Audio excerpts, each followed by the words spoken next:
Before anyone called him a monster, he was an investment. Not born into legend, engineered into it. In a narrow valley between two ridgelines, history records a duel.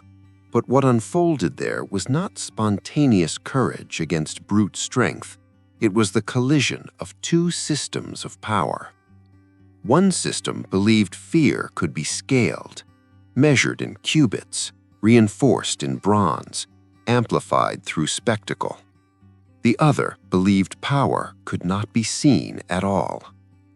Goliath did not simply represent size, he represented strategy, a living psychological weapon placed between armies like a siege engine with a heartbeat.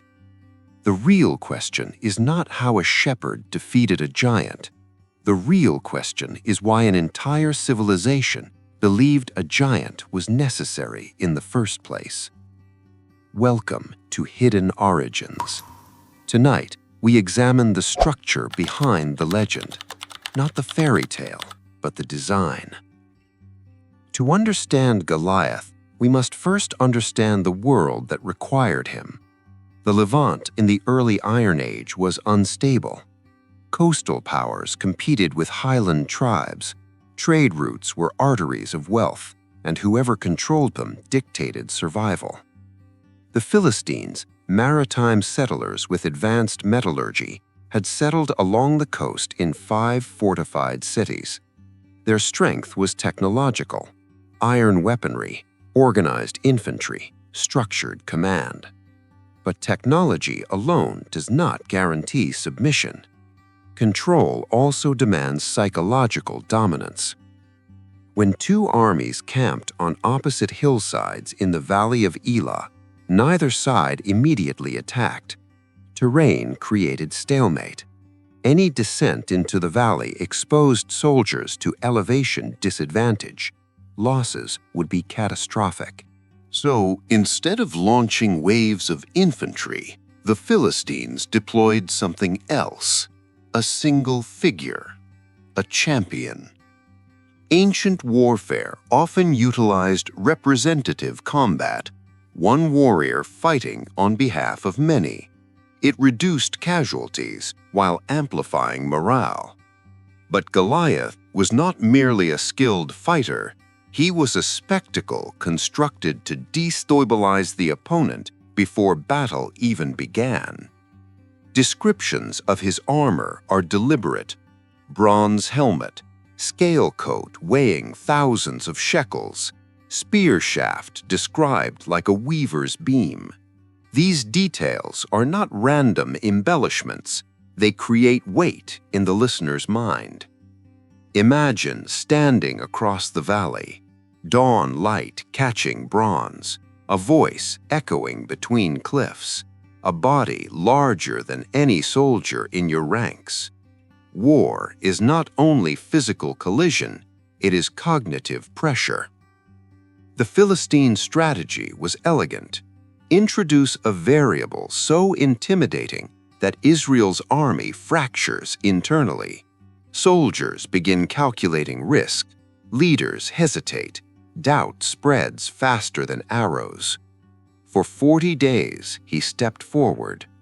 40 days is not merely a number. It implies sustained psychological erosion, repetition, ritualized intimidation. Goliath became routine, and routine fear is far more powerful than sudden terror. But here is where the narrative deepens.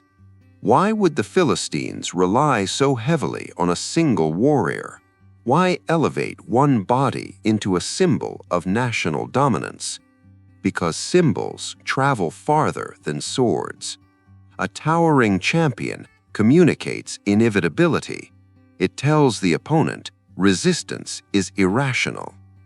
The size of Goliath, whether interpreted literally, symbolically, or somewhere between, reflects this purpose. Ancient societies often amplified physical attributes in storytelling to represent overwhelming force.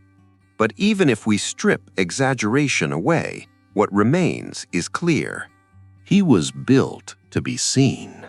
He was trained to intimidate. He was positioned to paralyze. And for over a month, it worked.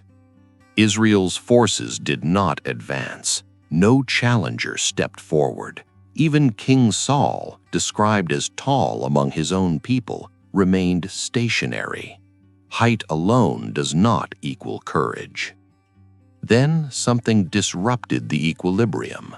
Not another soldier, not reinforced armor, but an outsider to the military system entirely. A shepherd carrying supplies. At first glance, David's arrival appears accidental, but strategically it represents disruption of pattern. He does not view Goliath through the same lens as the standing army. He is not conditioned by 40 days of exposure. Where veterans see accumulated fear, he sees a single man making noise. This shift in perception is critical, because the power of Goliath was not merely his height, it was consensus, the agreement among thousands that he was unbeatable. Once that consensus fractures, the weapon loses calibration. The coming duel was not just between bodies, it was between narratives, and narratives can fall faster than giants.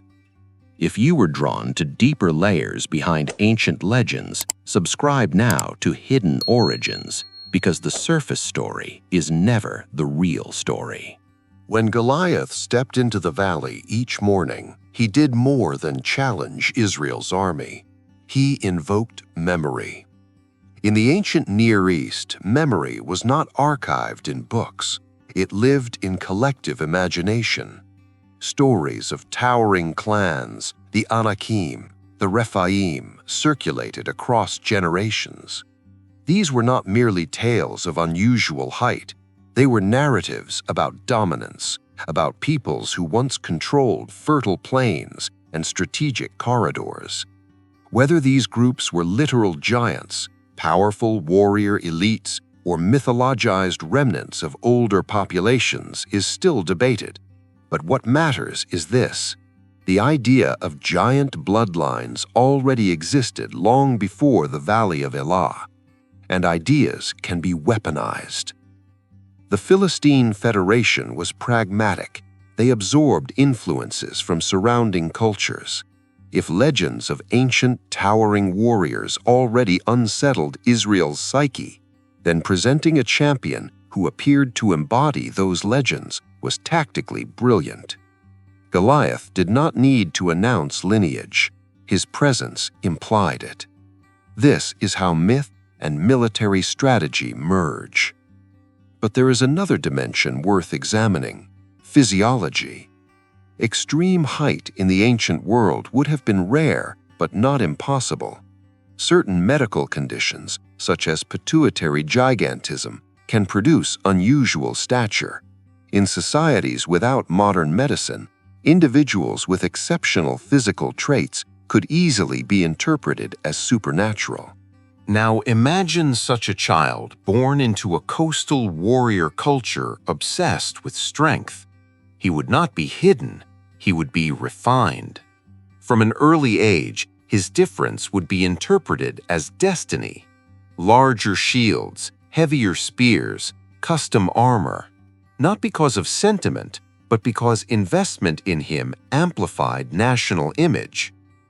We often romanticize ancient heroes as self-made titans, but in reality, societies cultivate symbols carefully. Goliath was likely trained not only in combat, but in presence: how to walk forward slowly, how to let armor resonate, how to speak so that echoes magnify threat. Spectacle is choreography, and choreography requires rehearsal. By the time he stood in Elah, he was not improvising, he was performing a role perfected over years. But there is a psychological paradox here. The larger the symbol becomes, the more fragile it is, because symbols depend on uninterrupted belief. If Goliath truly embodied the last remnant of legendary giant clans, or at least the perception of them, then his survival was critical to maintaining that illusion.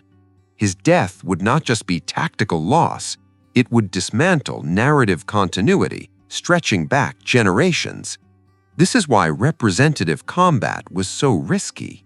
Victory cements myth, defeat erases it. Israel's army, however, interpreted the same memory differently. Stories of giants in their tradition were not simply about size, they were about eras that had already passed, conquered territories, displaced peoples. In their narrative framework, giants were not eternal, they were transitional. This distinction matters. If one culture believes giants are unstoppable remnants of primordial power, while another believes they are fading echoes of a former age, then perception of inevitability shifts dramatically. David enters precisely at this fracture point. He hears the taunt, but he does not process it as confirmation of ancient terror. He interprets it as defiance against his people's covenant identity. His framework is theological, not physiological. This removes height from the equation. To David, Goliath is not the heir of some primordial race. He is a man with armor, and armor has weak points. What fascinates historians is not merely that a smaller combatant defeated a larger one. It is that David chose a weapon system outside conventional close-quarters combat. A sling is not primitive. In skilled hands, it is lethal projectile technology. Its velocity rivals early firearms. More importantly, it neutralizes reach advantage. Goliath expected sword distance. David chose range. Strategy, once again, overrides spectacle. But at this stage in the narrative, the outcome is not yet decided. The valley still holds its breath. The armies still watch.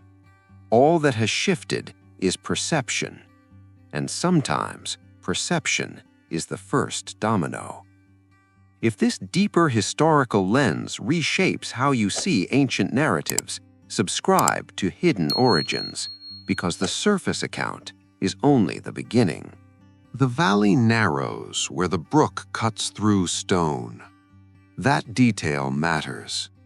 Battles are often remembered as grand collisions of armies, but decisive moments frequently occur in overlooked terrain, a depression in the earth, a bend in water, a change in footing.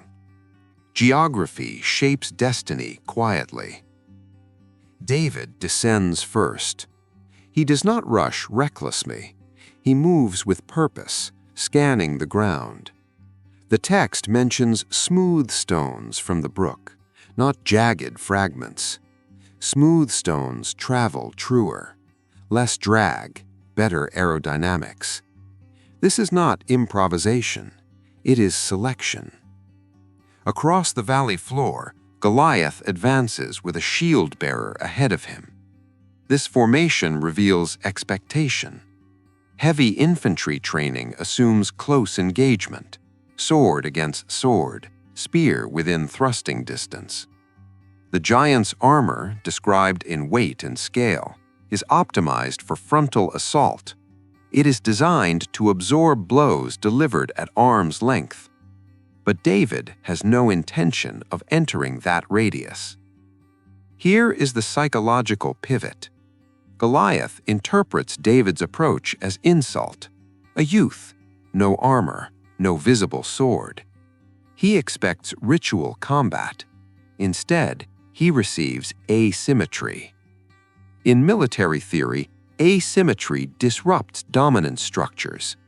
When one side refuses the terms of engagement, the other must adapt instantly or collapse. Goliath mocks. His words echo. But words require time, and time is precisely what David does not grant him. The sling begins to rotate. Ancient slings were not children's toys. Archaeological findings across the Mediterranean reveals sling stones capable of penetrating bronze helmets at high velocity. A trained slinger could release a projectile with lethal precision at significant range. Distance becomes advantage. In that moment, something extraordinary occurs. Not supernatural, but strategic. Goliath's size, once an advantage, becomes liability. Larger target, reduced agility under heavy armor, limited peripheral vision beneath helmet ridge. David releases. The stone does not seek the largest surface. It finds the gap. Every armor system, no matter how advanced, contains vulnerability. Between plates, beneath brow, at joint intersections. The projectile strikes the forehead, the exposed area between helmet and face guard. The illusion shatters instantly. There is no prolonged duel, no exchange of swords, no dramatic stalemate. A single calculated action ends 40 days of paralysis. The giant falls forward, and when he falls, something greater falls with him. Consensus. For weeks, Israel's army agreed, silently, collectively, that this man was unbeatable. That agreement evaporates in seconds. Fear is sustained by repetition. Courage spreads by disruption. The Philistine ranks hesitate. Their symbol has collapsed in plain sight. The living embodiment of inevitability lies motionless on the valley floor. Without their psychological anchor, cohesion weakens. Israel surges. This is how battles turn, not always through numbers, but through narrative reversal. But we must resist oversimplification. David's victory was not random luck. It was understanding of systems. He recognized that Goliath was constructed as spectacle, and spectacle depends on audience reaction. Remove the reaction, remove the power. Yet there is tragedy woven into this moment. If Goliath had been cultivated from youth as national weapon, his identity was never entirely his own. He was shaped by expectation, fed into legend, armored in symbolism long before he chose it. His fall, then, is not merely defeat of strength by faith. It is collapse of a manufactured myth. When David takes the giant sword and completes the victory, the act seals more than a battlefield outcome. It signals transition between eras, from reliance on intimidating stature to reliance on adaptive strategy. History rarely remembers the engineers of spectacle. It remembers the moment spectacle fails. And in the silence after impact, the valley no longer feels like a stage. It feels like a threshold. If you value analysis that looks beyond the surface of ancient conflicts, subscribe to Hidden Origins, because the deeper story is still unfolding. When the dust settled in the Valley of Elah, the most important shift was invisible. A body lay on the ground, but what truly collapsed was a worldview. For the Philistines, the defeat of their champion was more than a military setback. It destabilized a carefully curated narrative. They had projected dominance through physical magnitude, through bronze and height and ritual challenge. That projection had failed publicly, and public failure spreads quickly. Ancient warfare relied heavily on reputation. Cities calculated risk based on stories of past victories. Armies marched not only with weapons, but with remembered outcomes attached to their name. When a civilization's most formidable representative falls to an unconventional opponent, that reputation fractures. The loss at Elah did not erase Philistine power overnight. They remained a significant regional force. Their cities endured, Their metallurgy and organized military structure continued to influence the region. But something subtle shifted. The image of invincibility had been punctured, and once punctured, it could not be fully restored. For Israel, the event marked more than the rise of a future king. It signaled a strategic transformation. The victory did not come through symmetrical combat or superior equipment. It emerged from agility, from understanding the terrain, the opponent's assumptions, and the weakness within spectacle. In many ways, the duel symbolized the transition from Bronze Age heroics to Iron Age adaptability. Mass and armor would continue to matter, but flexibility, precision, and psychological insight would increasingly shape outcomes. Goliath's story, then, becomes a case study in the life cycle of constructed power. First, difference is identified: height, strength, presence. Second, difference is cultivated, trained, armored, amplified. Third, difference is deployed as symbol, a visible embodiment of dominance. But symbols carry risk because they compress an entire civilization's confidence into a single point of failure. When that point fails, the shockwave radiates outward. There is also a human dimension often overlooked. Behind the armor stood an individual shaped by expectations larger than himself. If he was indeed extraordinary in stature, his life would have been defined by that trait from childhood, praised for it, feared for it, perhaps isolated by it. Societies that elevate individuals into icons rarely leave room for vulnerability. The giant was required to be giant, in body, in presence, in certainty. No room for hesitation, no room for doubt. Yet every human being contains both. The narrative preserves no monologue from Goliath, no insight into his inner life. He exists in the record as force, not as voice. And that silence is telling, because the story is not ultimately about his thoughts, it is about what he represented. After Elah, the idea of the unstoppable giant begins to fade from the regional imagination. Later references to towering warriors appear, but never again with the same paralyzing aura. The myth had been confronted directly and survived confrontation poorly. David's ascent in later years would bring its own complexities, moral tensions, and political entanglements. But the valley encounter remained foundational. It demonstrated that fear can be engineered and dismantled. That lesson transcends ancient battlefields. Throughout history, systems of power have relied on spectacle. Massive armies marching in formation, monumental architecture, elaborate displays of wealth. Each communicates permanence. Yet permanence is often performance. The Valley of Elah reminds us that performance can falter. A single recalibration of perception, of strategy, of courage can alter the trajectory of nations. Goliath fell forward into the earth, but the greater fall was conceptual. And in that fall, a new narrative space opened. Not the triumph of the small over the large in simplistic terms, but the triumph of adaptability over assumption, the triumph of insight over intimidation, the triumph of a reframed story over a rehearsed one. The giant was not merely defeated, he was redefined.